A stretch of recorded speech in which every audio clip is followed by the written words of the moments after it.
যারা tension free life lead করতে চায়, দুশ্চিন্তা মুক্ত সুস্থ সুন্দর জীবন চায়, তাদের উচিত বেশি বেশি দরুদ শরীফ পড়া। কি পড়া? কারণ কি জানেন? কারণ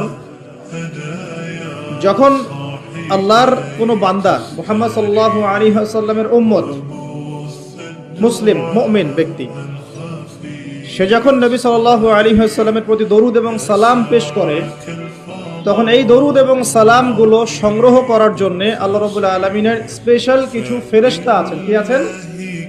ফেরেশতা আছেন। এই মালায়েকা বা সম্মানিত ফেরেশতাগণ সেই দরুদগুলোকে সংগ্রহ করে, সালামগুলোকে সংগ্রহ করে নবী সাল্লাল্লাহু আলাইহি ওয়াসাল্লামের রওজা বা কবরে পৌঁছে দেন এবং নবী সাল্লাল্লাহু আলাইহি ওয়াসাল্লাম এর উত্তর দিয়ে থাকেন। তো সালামের অর্থ কি? আসসালামু আলাইকুম অর্থ কি? আপনার উপর বা আপনাদের উপরে শান্তি বর্ষিত হোক। যখন আপনি বলছেন ওয়া আলাইকুমুস সালাম, এর অর্থ কি?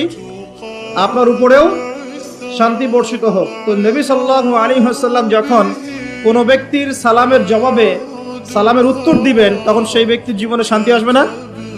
তার দোয়া পাওয়া গেল না?